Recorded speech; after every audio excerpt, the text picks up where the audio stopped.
Okay, and welcome to the second of our tribe calls, the 8 Decisions tribe calls. You will note that as we build this company, build this program and community in public, there will be rapid change and rapid development of ideas and practices and structure to all that we are creating. We're doing it in public so that you can witness it and hopefully influence it too.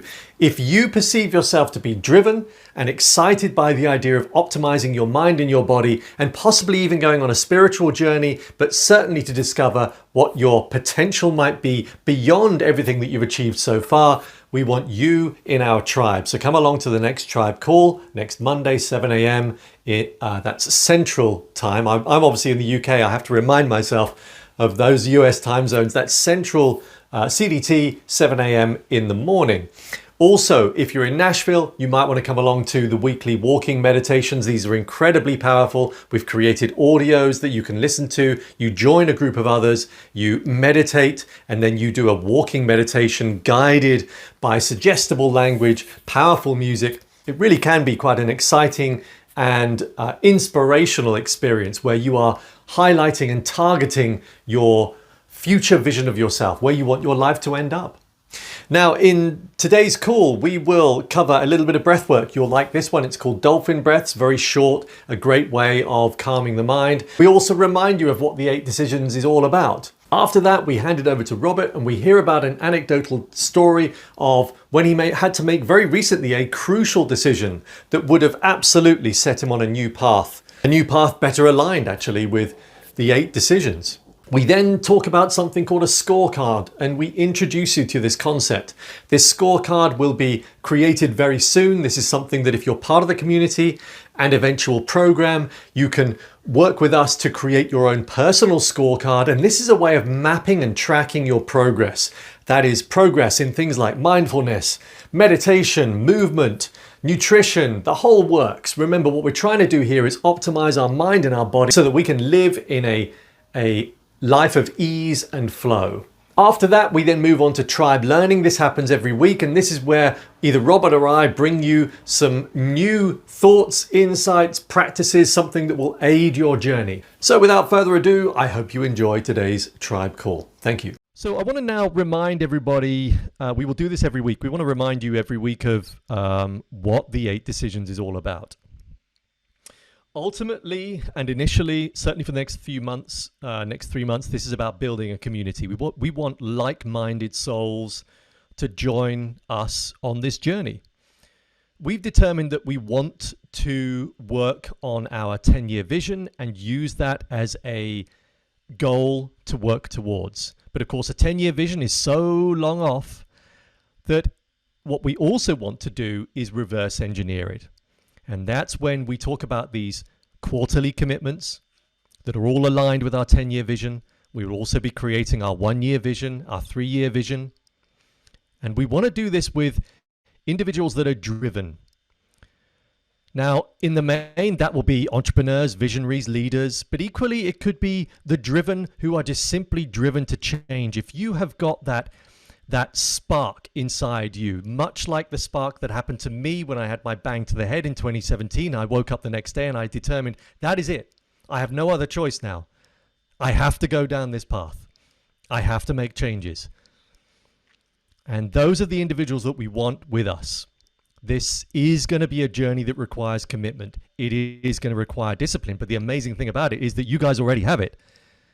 To be successful individuals like I know that you are, you already have the discipline that you've applied in your business life, in your sporting life, in your family life. And all you need to do now is just attribute that same discipline to the journey of the 8 Decisions. The journey of the 8 Decisions is born around or linked to these 8 decisions, starting with, I have decided to optimize my energy. And actually, much of these weekly calls, we will be talking about that. We will be talking about practices. Each week, we're going to be talking about tribe learning. Today, we're going to be talking about a particular subject later on in this call. Each week, you're going to learn something new. We're going to expand on it later on. It's all going to be a part of our long-term program. Okay, Robert, I think now over to you. Yeah. Expand on the 8 decisions for us, Dave, on what those decisions are and just why that framework, why go about that thought process with the audience here. Yeah. Okay, so the 8 decisions, this all came, I guess, from a moment with Robert. While sat in the kitchen, we were strategizing. Excuse you. You'll hear my sick son, by the way, in the background. So excuse the odd bit of coughing. And we wanted to figure out how we could ultimately optimize our mind and our body, but we also knew that we wanted to work with others to do the same. So we came up with these 8 decisions that began with optimizing our energy. And I knew a lot about that because that's exactly what I've been doing for the last few years, looking at various different tools, practices that I knew would clear channels of energy in my mind and my body. I knew that I'd been through practicing breath work, mindfulness, meditation. All of that was having a significant impact on my mind and my body. I also knew that with this extra energy and clear vision, that there must be other ways that we could also embark on a more spiritual journey. So when we sat down, we spoke about all these different practices that Robert and I had been engaged in. And we decided that there were 8 in particular that would absolutely be the right decisions in the main to be able to clear this path, this untrodden path. And I talk about that a lot, actually, the untrodden path. I think when it comes to making this kind of decision to change your life, ultimately you're about to embark on a journey that has no clear picture beyond your 10-year vision. And what comes with that is a risk, of course. So the first of the 8 decisions is I've decided to optimize my energy. And of course that encompasses all manner of different things. Movement, exercise, cold therapy, Kristen, mindfulness, meditation. So we're looking at both mental and physical energy. When you clear those channels, you then have a clear mind. You have an optimized mind that can make good, rational, intelligent decisions. It makes it easier, therefore, to make the next decision, which is I have decided to be sober. And when we talk about sober, it's not necessarily alcohol that we're talking about. We're talking about deciding to be free of addiction, because every one of us is addicted.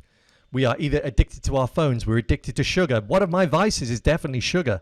That's something I need to work on, and let's remind you here of what this is about. Neither Robert or I are saying we are gurus.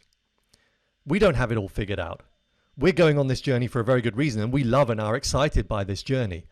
But we don't have it all figured out, and I need to figure out how to remove myself from that vice being sugar. Now, after that, the third decision is I've decided I'm not my mind. Now, what we mean by that is through studies that I've done in positive psychology and all the studies that are out there around psychological practice, we know that you can, and Eckhart Tolle describes this beautifully, we know that you are distinct from the mind. The mind is not you. The mind is merely a mechanism. The mind is there to try and keep you safe and from harm. So it's always projecting statements. And those statements are often inappropriate. They're often harmful. They're often, hang on a minute, where the hell did that come from type statements. And once you are able to distinguish that you are not the mind, that the you that is you is distinct from the mind, again, then you start to make your life a lot easier. It becomes more flowing. And when you can, and we'll talk about this in other tribe calls, there are tools that you can learn that will allow you to become distinct. I'm able now to almost, when I have that monkey mind thought, I'm able to distract myself so that I can almost see a second person here. Almost. I can imagine that this is my mind on my left and I'm here on my right, and I'm able to go, okay, I know what that is. That is the the hypervigilant character in me, or that is the avoidant character in me. That is the fearful character in me. So one of the things that I think we will be talking about and hopefully teaching you based on some of the stuff that we've learned, again, we're not experts in everything, but we've learned a lot. We're going to be bringing in experts around this as well, is teaching you tools like that. The fourth decision, I've decided to live in the present. That is so obvious. And the problem is, if you are entrepreneurs, if you're driven, Robert was discussing this earlier actually, that when you remove something really powerful that's going on in your life, that you've almost become addicted to. And Robert, you were saying this earlier, weren't you, around this particular thing that's going on in your life that's now disappeared. Then you realize how much of your life is taken up energetically by that thing. And when you're driven by nature, the drive is often in the seeking of the next thing. You're constantly searching for the next thing. The problem with that is that you don't allow yourself to experience now, right now, this present moment. And that is where we live. We don't live at any other time. We don't live in the future or in the past. We often spend time in the future and the past, but that's not living. So choosing, therefore, to decide to live in the present is absolutely key. That is decision number 4. Decision number 5, I've decided to live up to my potential. And that really speaks to me. It speaks to Robert. I know, I'm sure it speaks to all of you. Are you really living up to your potential? Do you even know what your potential is? And so that is decision number 5.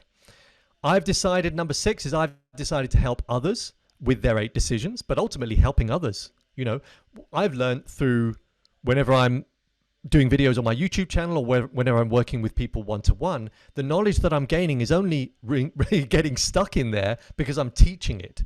So when you help others, you're teaching. This will help you on your journey. The more you talk about practices, mindfulness, meditation, the more you help others with the stuff that you've learned so far, the more it sticks, the more it's going to live with you forever. That's what you want. Then number 7, I've decided I'm a leader. Most of you here will probably be that already, but are you leading with in a conscious fashion? Are you leading positively? Are people learning by you and your actions? Probably not all of your actions are ones that you want other people to learn from you, especially your kids, your children. The last one, I've decided to discover my purpose.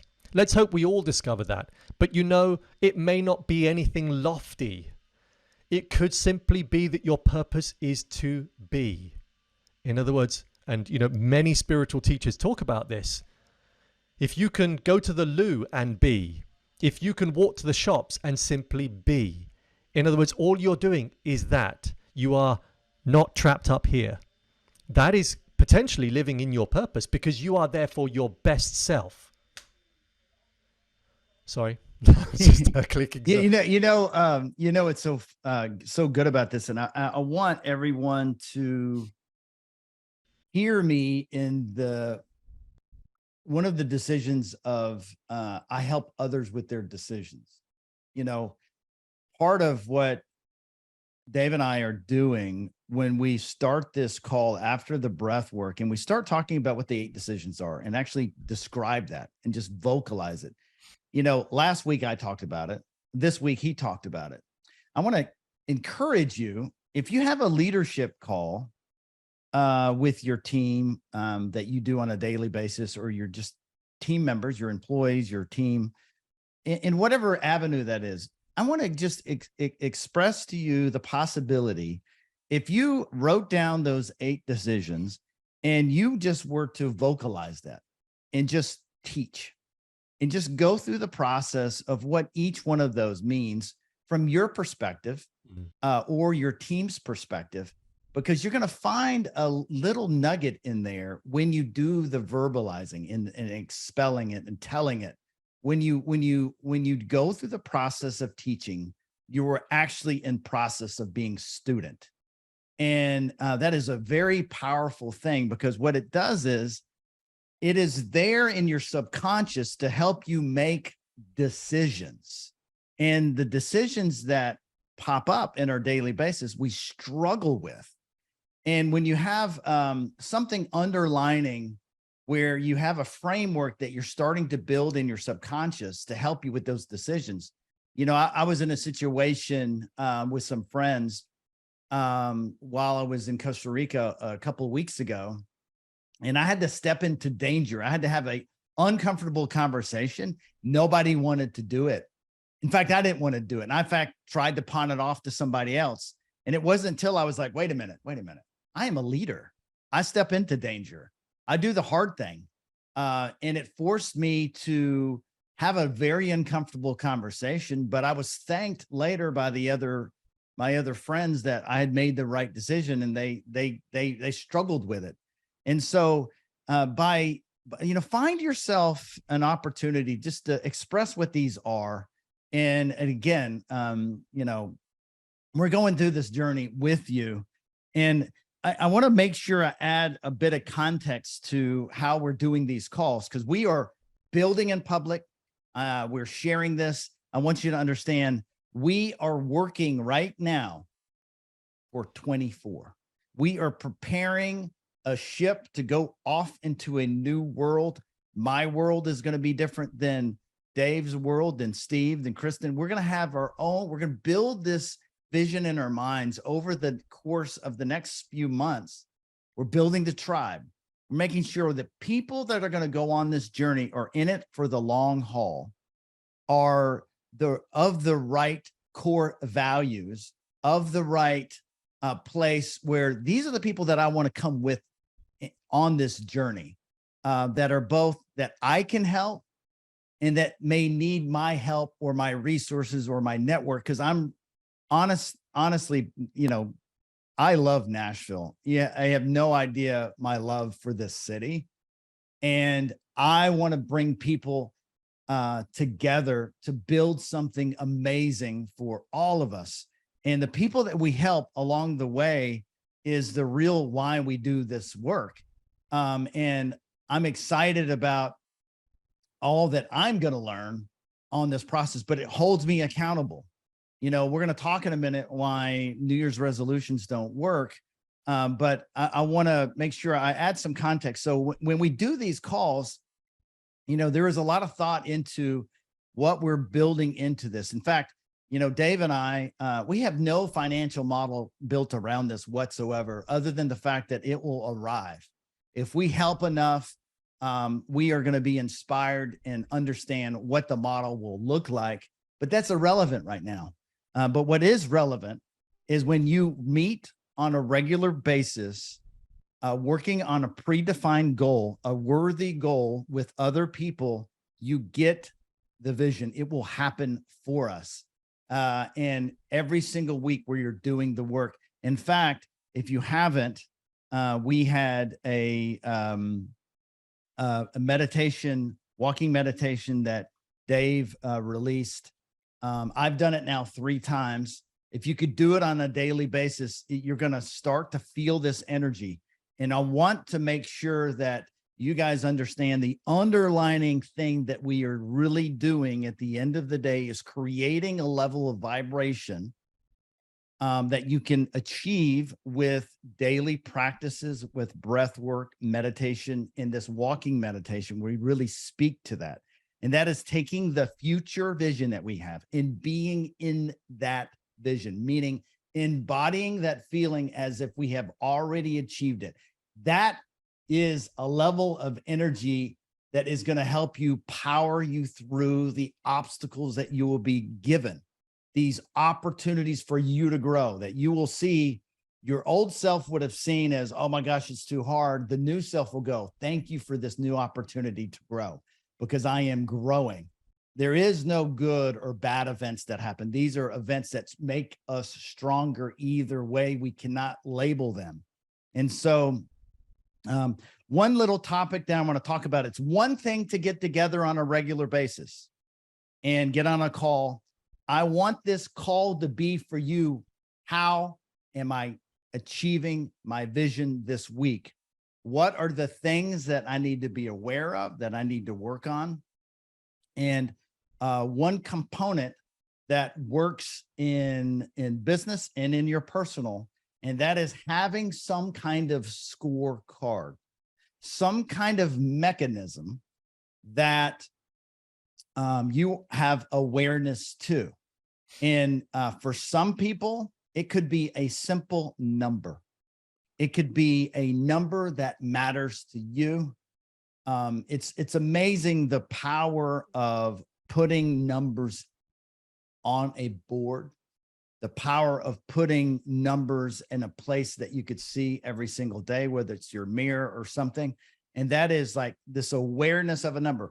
If you were just put a number out into the universe that you're aware of, that number is always going to become something.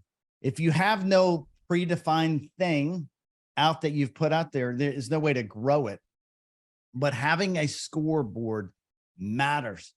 You know, the Titans played yesterday. If in the middle of the game, the scoreboard went out, the fans didn't know what down it was. The fans didn't know how much time was left in the quarter, didn't know what the score was. The game would become awfully disinteresting. For the players, even worse, right? You just don't know what is going on. Why are we here? What are we doing it for? Like, we want to win, but what's the score? How much time? The game falls apart. That's why when we get together, we're going to be starting to ask you to think about building your own scorecard. Now, I don't want to create boundaries to say, all right, this is the scorecard you need. No, this is your journey. I am not pressing upon you my scorecard items. You have your own life to live, but my suggestion in part of the 8 decisions is to develop your scorecard. So every single week you take a moment and you just journalize what happened last week. If you were in sales, it could be how much did you sell? If you are or in business, it could be your total revenue. It could be the number of people you've talked to. It doesn't matter what it is. It's just for you. If you're on a health journey, it could be number of minutes walking. It could be a lot of different things, something that you can just see forward momentum. And maybe you knew that you need to do this one thing to get your vision long term, and you were off track. Just log it. Ask yourself, what took your energy last week where you could not go there? And it's not anything to like beat yourself up on at all. It's the awareness. And by coming together in a tribe, this conversation that we're going to have with this group, we're going to have more interactive conversations. And I want to just have this takeaway for you is as homework. And it's a good way to do these calls by taking notes, by having something to just journalize. What pops up for you? What is your soul telling you when you hear Dave and I speak? It may be something totally off what even the topic is, but it's just like this new awareness that we're trying to build into this. So be thinking about what is your scorecard gonna be going forward. So I want to tell a little story, and we're gonna move into some learning here in a second. But I want to tell you a story that's something that I've been struggling with, and I want to be more vulnerable because the power of the vulnerability piece when you're in a tribe, when you're in a forum experience with people, is when people get vulnerable, our attention to a story starts to become heightened, and we really start really paying attention. It's funny how it's hard to daydream when someone's going deep and being vulnerable. And the power of the vulnerability piece is the ability to see yourself through others. So when someone's opening up and you're hearing something, you're like, oh, wow, that is me. Here's my story. Back in 2020, when T-Mobile acquired Sprint, we were super excited in our business. And I had a chain of wireless retail stores. And to make a very long story short, we were excited about the new branding. We were excited about being part of their team, and everything led me to believe that they were committed to carrying on our business and having us as a partner. And I knew really quickly that that was not true. And to make a very long story short, I was forced to sell the business. And I was forced to sell the business at a price that was well below the 22 years of work.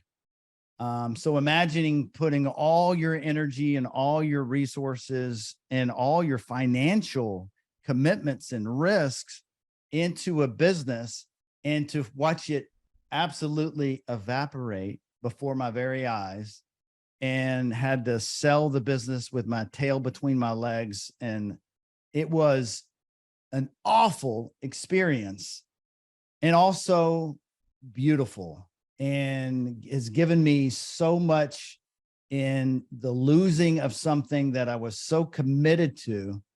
And I quickly realized that it was the same experience of loss as I had when I had a divorce in 2001. But I learned a whole lot. But I needed justice, because I was, I felt stolen from. And so I did what many other people that were in my situation did, is file, take legal action. And for the last 2.5 years, I've been holding on to this lawsuit, this justice, and wanting to get my have the wrong been made right, is what I was trying to do.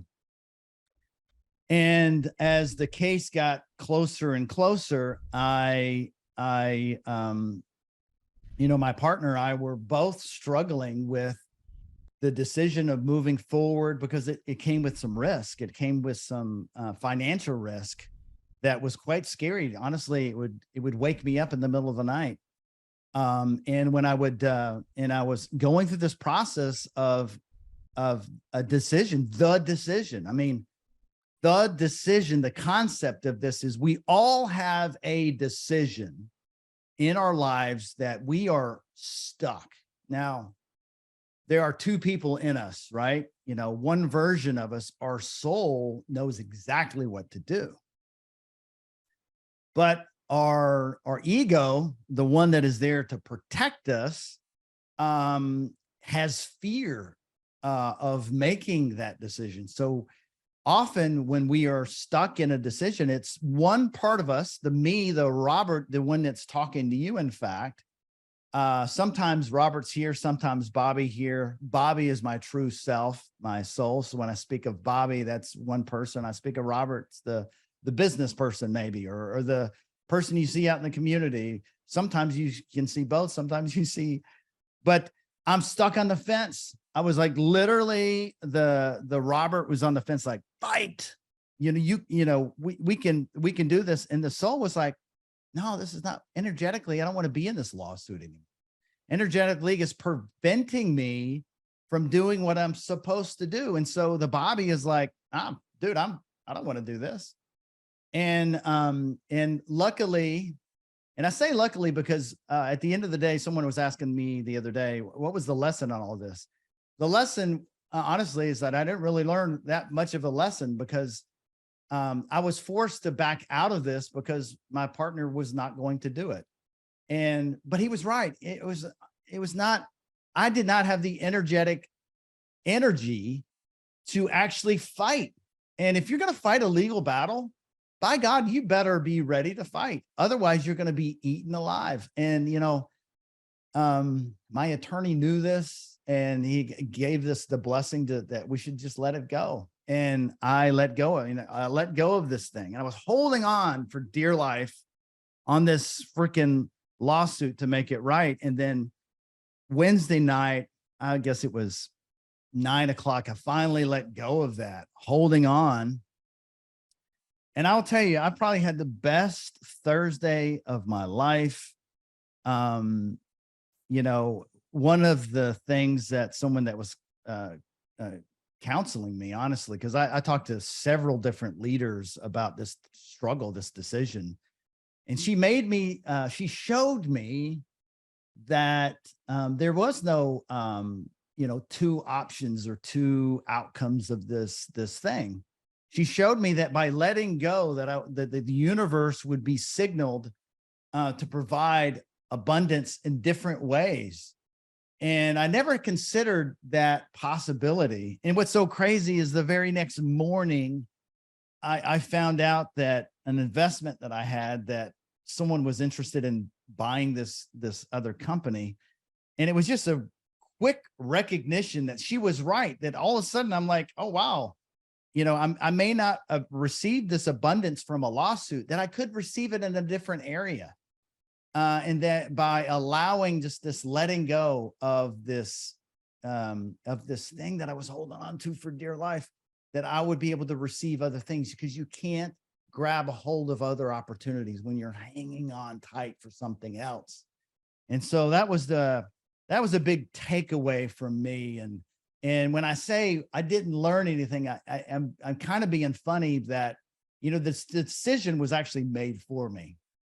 And where I know that I need to learn more is, how can I trust the Bobby in me to help me make those decisions, to start to listen less in those important decisions to the ego, and listen to what the heart wants, as a better way to energetically go about our decision making. So anyways, Dave, I'm going to bring the floor to you to talk about some tribe learning. Yeah, cool. Thank you very much. What a beautiful illustration there of making a bloody hard decision. Although you say it was kind of partly made for you, but ultimately you still had to make a decision. But isn't it amazing how liberating it can be when you make the hard choices? So thank you for that. Now, like Robert said, these calls will soon be a lot more interactive. We're going to get you involved. We might well get you involved actually after this. And when I say this, we're talking just a little bit about tribe learning. Today, we're just going to talk briefly about grounding. I'm sure many of you have heard of this description. I'm just going to bring up my screen. But I wonder, do you know everything there is to know about it? Is it something that even resonates? Because I think for a lot of people, and I've seen lots of kind of online conversation around things like this, people talk about, they especially in America, they use the term snake oil. And they often use that term when in conversation around products that remove electromagnetic frequencies. I believe that some of those products could work. I believe that there is such a thing as an electromagnetic frequency. And a lot of it has come down to, sorry, that's the core values there. A lot of this has come down to my research around an understanding that we are electromagnetic human beings. We are largely made of water. We are electromagnetic, exactly like the Earth is electromagnetic. So let's just talk about time and nature and what that does. There's something very interesting. I think I may have mentioned it last week, but if I didn't, I definitely mentioned it at the workshop in Nashville. There's something called the Schumann resonance. This is a frequency that the Earth projects, and it's the frequency of 7.8 hertz.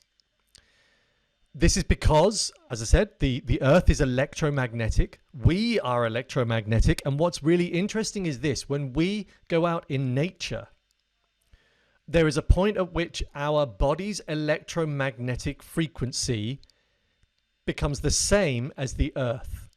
So all of a sudden, our frequency that we're made of, remember everything has a frequency, an energetic frequency, all of a sudden we match our frequency to that of the Earth, 7.8 hertz. And what's really amazing about that is when you look at your brainwave patterns running from beta to alpha to theta, delta, gamma.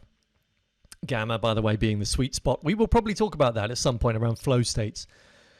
But between the border between alpha and theta, bearing in mind, as a clinical hypnotherapist, I don't really do that. I don't practice it a great deal now. But if I were guiding somebody into a hypnotic state, I would be guiding them. So when I guide somebody into a hypnotic state, I'm guiding them into theta brainwaves. The theta brainwaves are the brainwaves that are active just before you drop off to sleep. So if you imagine when you're on a couch and you're working with a hypnotherapist, the reason why we would guide you into that state is because that's when your brain is at its most malleable. It is open to suggestion. So during the time when we do half an hour of hypnosis, what we're doing is we're using suggestible language to change the templates in your brain that will ultimately change things like self-limiting beliefs, intention about where you want to go in life. So that 7.8 hertz is a beautiful moment in your brainwave patterns that you can trigger simply by being in nature. So let's talk about grounding in particular. Many people think that it does pretty much nothing. But I think, whatever it is that you believe, you must know, I would imagine, that whenever you are in nature, especially if you're up a mountain, something happens, something wonderful happens in you. You suddenly feel clear-headed. And of course, part of that is because you've suddenly removed yourself from technology. All of a sudden, you can think straight. You get inspired. How many times have you been on holiday or even just a weekend away? You've gone up a mountain or in the woods or in the forest, and you come back and have these incredible moments of inspiration. I think that has got a lot to do with grounding, being in touch with nature. So what does it really do? And I'm going to reference some studies as well that will back this up. But first of all, it lowers inflammation. So there are many ways to lower inflammation, cold therapy being one, red light therapy being another. There are lots of other tools that you can reduce inflammation, fasting being another. It also improves sleep, reduces pain, improves blood pressure, reduces anxiety, improves your mood, reduces oxidative stress. So when we think about oxidative stress, and in particular, well, first of all, in terms of how the blood flow changes, by being in this grounding state, in other words, using the Earth's electromagnetic frequency through your body, you're actually declumping a lot of your blood cells that will typically clump together because of the toxicity, because of the stuff that we eat, because of the lack of exercise, because of time in front of technology. So this helps to free that up. When you are barefoot in nature, your feet, as we all know, I'm not a foot person, but I know if somebody's touching my feet, I'm thinking, my feet are a little bit sweaty. We have sweat glands on our feet for a particular reason. If you imagine those sweat glands connect us to the earth through conductivity. So that is a reason why we have sweat glands on our feet, and that is another reason why we should walk barefoot as much as we possibly can, especially on the grass, on the beach. If, by the way, you can ground if you're in a wide body of water, if it's clean water, you can ground that way too. So there's lots of ways of grounding. Really, all we're talking about here is just connecting with the earth, which is something we should all be doing. For about 3 years, for about 1-2 days a week, I did a gardening job. And what I loved about that gardening job, apart from the physicality of it, because I was no gardener, I was digging and chopping most of the time. What I loved about it was that I was connecting with nature. I had my hands in the earth, and it definitely had an impact on my mood. Oxidative stress, by the way, is the imbalance of free radicals in the body and their ability to detoxify harmful effects of those free radicals in the body. So again, you can improve and reduce oxidative stress simply by taking off your shoes and socks standing in the garden. There's a list there of the various studies. Apparently there have been 23 studies so far on grounding. I can send links to those out in the email that you'll get tomorrow, possibly today. We'll follow up each of these tribe calls with an email referencing studies, referencing information that we've given, also providing a link to this video and anything else that we want to chuck in for good measure as well. Done. Now, quick mention about that walking meditation. I don't know if anybody here did it with Robert. I hear Robert managed to attract a good group. I'm hoping that group grows over time. The walking meditation, if you do decide to give this a go, it begins with a standing meditation. You have your eyes closed, you're standing outside in nature. Hopefully you're surrounded by other like-minded souls and feeding off of their positive energy. But at some point, about 5 minutes in, you then are guided to open your eyes. And what I would recommend is that when you open your eyes and you're about to start walking, choose to have what we call a soft gaze. Now, I link this to when I used to ride motorbikes. when you ride motorbikes, to those that are here that have, you're trained not to focus in front of you, you focus on the horizon. So if you imagine focusing on the horizon, all of a sudden you're activating your peripheral vision. You're able to consume everything around you, but you're not focusing on one thing in particular. And that's what I would like you to do when you start walking in this guided walking meditation. Decide to have a soft gaze that keeps a wider peripheral vision. You can do that simply by closing your eyelids ever so slightly, maybe just blurring it ever so slightly, and all of a sudden everything else comes into view. Robert. Yes. So to add to that, thanks so much to all of you that showed up yesterday at 9 o'clock. I learned a lot, and that is Percy Warner Park, maybe not the best place to organize it because it was very difficult to park. But I'm opening the opportunity right now, right at this second, for leadership. And in that, I want to do it again this Sunday at 9 o'clock at a different location, but unfortunately I am out of town. And so I'm asking for someone to step up and to be leader and to help pick us a place that we can park. Maybe there's a time that is better than 9. I don't know, but is there anybody here that wants to raise their hand and be leader and host the get together on next Sunday so we can continue this? And if you could put into the chat if you are open to being a leader, to greet people and walking through anybody that's new that shows up, that you can get them the link to the meditation with and kind of walk them through how to best to do it. I would love someone to in the chat, if you could just put, hey, I'll step up, I will lead the next meditation, because the daily process of practice is how we're going to get there. You know, I heard from someone that they're struggling with what the vision is. That's a beautiful thing to struggle with because you have a blank canvas. You're not locked into a predetermined outcome of a future. You don't have to do that. Your vision of the future, you can take tiny footsteps to developing what that could mean for you of a future vision. Like let's say I'm struggling to imagine my future. That's okay. Maybe it's as simple as I feel energized in my body when I wake up in the morning and I'm excited about my day. That could be as simple as it needs to be. It doesn't need to be all that complicated on what our next steps are.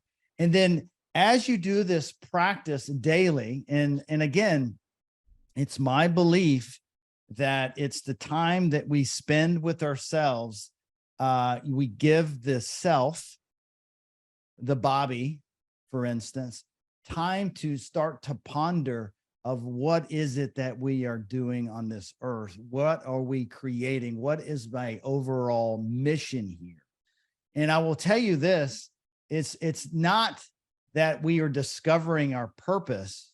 We already know what it is. We are all knowing inside, but we have a lot of baggage that is in the way that's cluttering to actually see what it is. And our past traumas and experiences create this fog that we're not clear where we're going.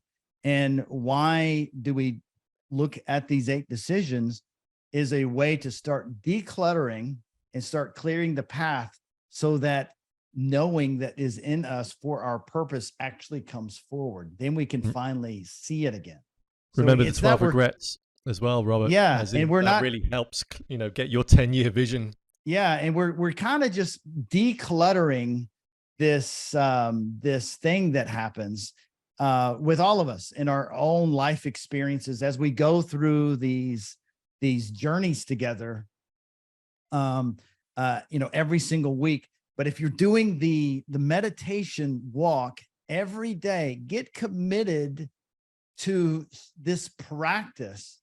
And then in your own way, does it make sense for you to start journaling this?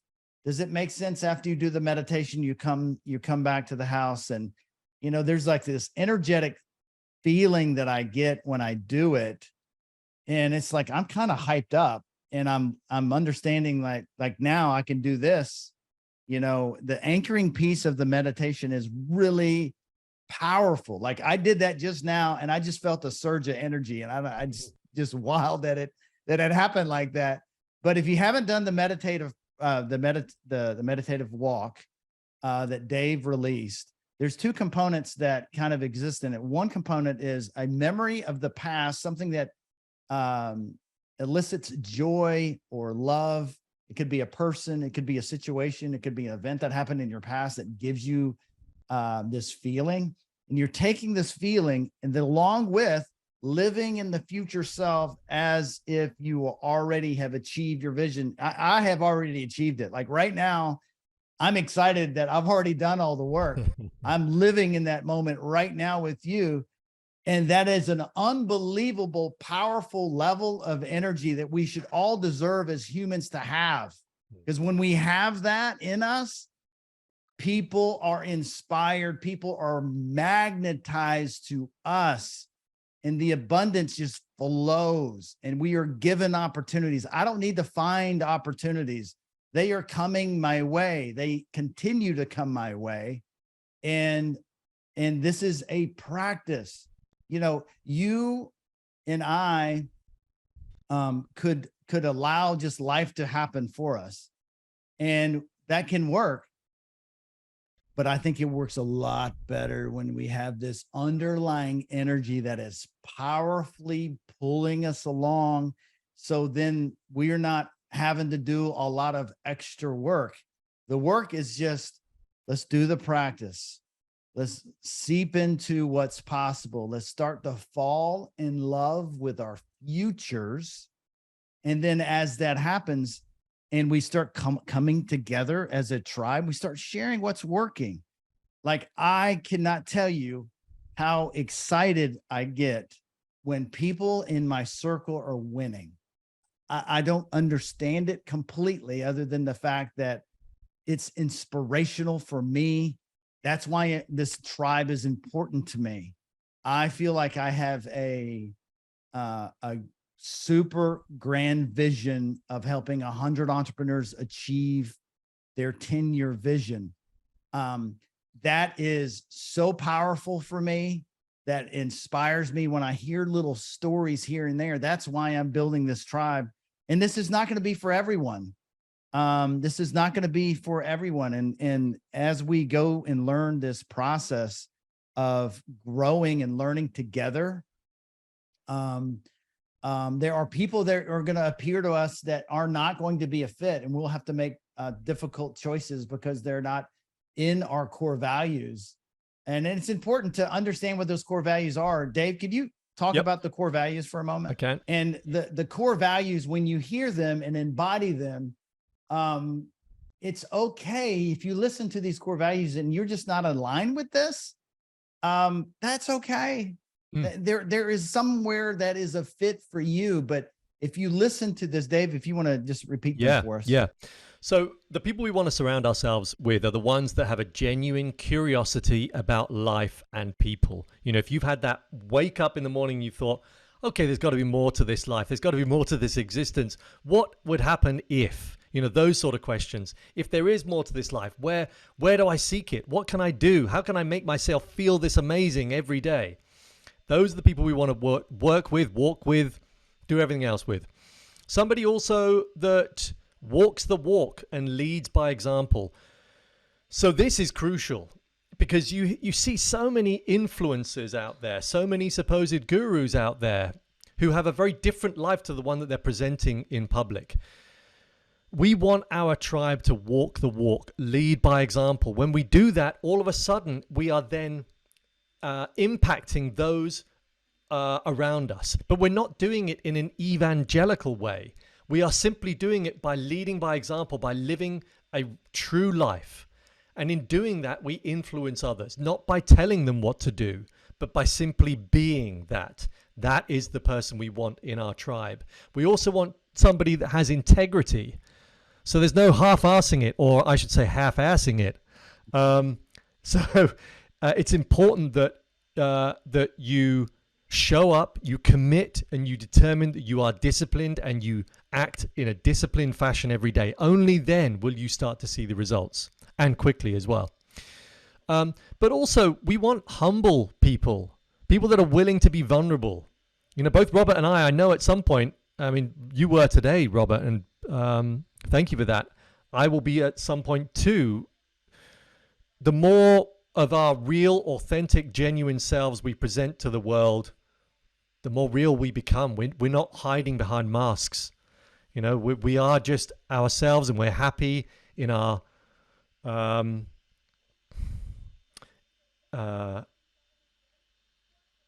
I was trying to describe something there, but we are happy, therefore, being who we are. And lastly, we want dreamers. And I love this one of all of them. Dreamers with the courage to execute. Because we all dream, let's face it. We all want these amazing things in life. And we almost step into taking the risk and having it. But we quite often step back. We want the dreamers that have the courage to execute. Thank you, David. So I want to leave you with this and why we are here. From now until the end of the year, I am building a tribe of people. And I encourage you to invite people into our circle, invite people into this community. These people are people that you are inspired by. These may be people that may need some assistance. They have vision and they are wanting to belong. I want you to encourage them to join us. You know, we're going to be talking more about why New Year's resolutions don't really work. And we're going to be doing a lot of energy around planning for next year. So, you know, write this down in your notes to come next time with a rough draft of what your scorecard look like. And that scorecard could be 5 to 15 items. I mean, or it could be, it's whatever for you fits. But what could you keep up with on a weekly basis that you could fill out on a little spreadsheet that just gives you the ability to see this forward progression? And as we get together every single week, we are sharing what's working. We're offering some opportunities for challenges that could exist.